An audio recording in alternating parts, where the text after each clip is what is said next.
الحلقة. الو الو. الله يسعدك عمي. مليون هلا ومرحبا. شلونك حبيبي؟ شنو اخبارك؟ تاج راسي. ان شاء الله بخير. والله انا بخير. معقول اصدق هيك حصلتك؟ حبيبي فدوى لقلبك. عرفتني؟ لا انا عرفتك انت ابو الليل. ويلي شلونك استاذ؟ شلونك؟ شنو اخبارك؟ شلونك حبيبي؟ شلونك؟ ان شاء الله تكون بخير. والله دائما بخير. شلونك تعرف انت بعد؟ انا اعرف وصار لك ايش قد تريد تحصل ابو الليل؟ وهمزين حصلتك يا ثاني. صار لك ايش قد جاوبني؟ وصار لي 3 اشهر وعلي كلش تعبت. يا قلبي انت يا قلبي الحمد لله وشكر سمعنا صوتك. انت شلونك؟ ان شاء الله بخير. والله بخير. حاجتك انا يوم الاربعاء. اي يا قلبي اي حبيبي. عرفت الموضوع. اي حبيبي انت. بس مهنا صارت وياي شغله قبل والله البارحه جمعه مو؟ اي كلش يعني حيرتني. شنو صار حبيبي؟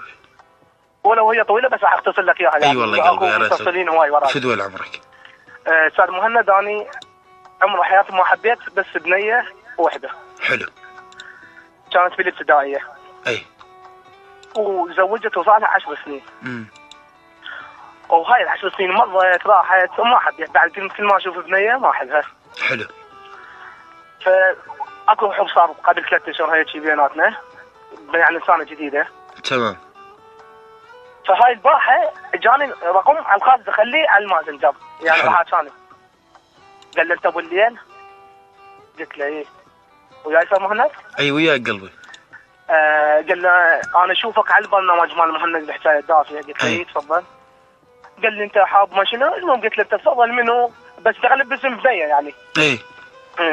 قلت له انا ما حاب انه قال لي انا جاي احبك وهاي. قلت له انا ما احب لان حديت بنيه وبعد ما حديتها وهاي. قال لي منو؟ قلت له بنيه تزوجت وصار لها 10 سنين وعندها جهال وما شنو هاي. ظلت تحكي. الو. وياك حبيبي ابو الليل كمل. استاذ مهند ظلت تحكي بكت البنيه. قالت انا فلانه. اي يعني والله العظيم استاذ مهند صار له 10 سنين بالحسين شيء يعني انا خربطت وضعيتي الواحد خربطت كلش يعني حتى هاي الانسان اللي تعرفت عليه صار لي جديد الواحد مزعل فيها يعني بعد ما عرفت شلون افكر. هسه هي متزوجه؟ هسه هي متزوجه وصار لها 10 سنين. واحدة من رجلها. اي استاذ مهند يعني ابو الليل تريد نصيحتي؟ انا اخوك تدري بيه. ادري يا قلبي. ارجع للبنيه اللي متعرف عليها واترك هاي البنيه وهي زوجها وتمنى لها التوفيق. خلي حبك لها يكون.